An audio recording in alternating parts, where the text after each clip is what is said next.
The Student Loan Bill of Rights legislation is making headway in the Massachusetts Legislature. The bill would allow the state to regulate student loan servicers and help borrowers know and understand their rights, and even help intervene in the case of a dispute with the loan servicer.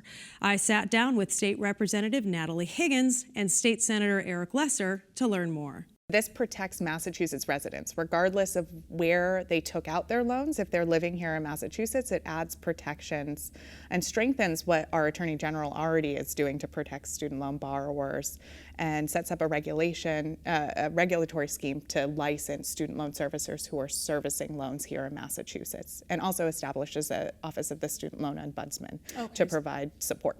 And so there's been some new developments with this bill that's been filed, if you can share that. This is the second session that this bill has been filed. It made it through the Senate last session, thanks to the leadership of Senator Lesser, and this is the first time that it's made it through the initial committee in the House, so it just passed favorably out of Financial Services, which is great news, and hopefully signals that it's got some momentum to make it through the House quickly this session. Okay, and what specific things are you hearing from your constituents as to what's been happening as far as these student loan servicers? We're really in a crisis with student loans, and I think it's important to point out it is very widespread.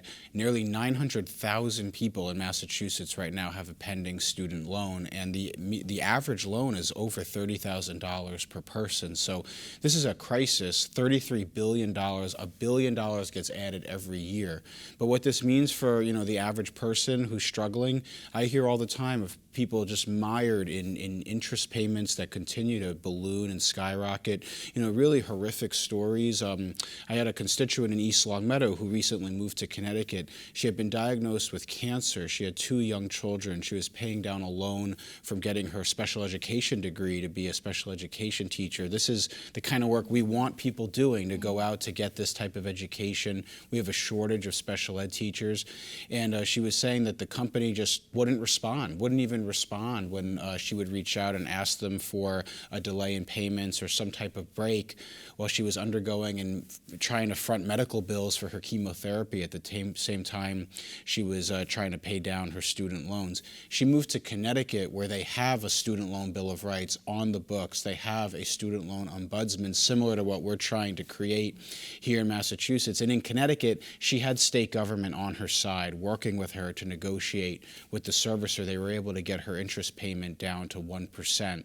So these are the kinds of examples of what this bill would empower our state government to do, to really help people negotiate with these really monstrous companies. We're talking about $1.5 trillion industry, and they're really doing everything they can to try to, at best, be unresponsive, at worst, deliberately mislead people into default, into falling down on their payments. So the representative in the state, the ombudsman, would actually, work on the behalf of the consumer. So they say, okay, I'm in this situation where I have an illness or some other emergency in my family, and you would actually call them, and they would kind of intervene for you? Yeah, and would actually be able to kind of collect that aggregate data of what are Massachusetts residents facing in trouble with their student loan debt, and be able to pass that on. Also, the Attorney General has been a leader in taking on these student loan servicing companies when they're acting fraudulently. For so many student loan borrowers, they're not able to get into income-based repayment programs because they're being counseled against that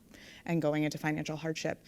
And in my case, with my own student loan debt, I was kicked out of my income-based repayment plan, missed a notification, went from having $400 taken out of my bank account to $1,300 taken out of my bank account. I knew what my rights were.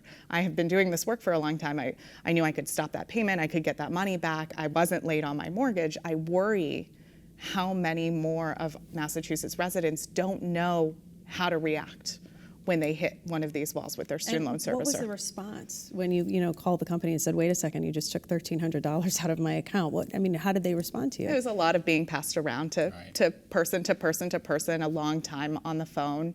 My bank was really responsive and was really great, but it was frustrating. I'm trying to do the public service loan forgiveness program, so that meant my loans went into deferment. I don't get to make payments on my student loan debt. It pushes that 10-year payment plan further out, and it's really frustrating. I've been able to pay more on my mortgage than I have on my student loan debt. In the time that I've been out of law school, my student loan debt has now eclipsed my mortgage debt. And that's a hard place to be. And I feel really lucky to be a millennial who can be a homeowner and be investing in equity in my home and potentially a retirement. But the student loan debt makes it so much harder for me and my partner to manage our finances. So most of what we're talking about, right, is federal loans. Right. So, and people would argue, well, if these are federal loans, then they should be regulated federally, not Right. through the state. Well, in a perfect world, they would be regulated federally. And I think it's worth pointing out that the Dodd-Frank Wall Street Reform Act, which Elizabeth Warren, our senator, was involved in passing, created a new CFPB on a federal level to regulate these loans. But since President Trump has taken office and his appointees took over the agency, there hasn't been a single substantive enforcement action against any student loan servicers since that time. And in fact, they've done the opposite. They've rolled back the protections. So they can continue to, well, we hope that stops in Washington, but in Massachusetts, we can't wait for the system to catch up in D.C. We are a state that is dependent on having high numbers of college-educated graduates. We don't have the best weather. We don't have, oil in the ground. We don't have natural resources to extract. We have people. We have the most talented people, and it's a threat to our economy and to our state if young people are not able to get the education that they need because they're afraid of these really usurious interest payments and really abusive practices by these servicers. The other thing I would point out, Carolee, is the state regulates all types of activity. You need a license in Massachusetts to cut hair. You need a license to sell a car. You need a license to sell insurance. You need a license to sell or manage real estate. But you don't currently need a license to issue a loan for $150,000, $200,000 that would arguably be one of the most important and substantial financial decisions a person will ever make. That's not right. So we are on very strong ground in terms of the precedents here of the state being able to regulate consumer-oriented activity and ensure that there's no fraud, ensure that there's good, fair, transparent practices.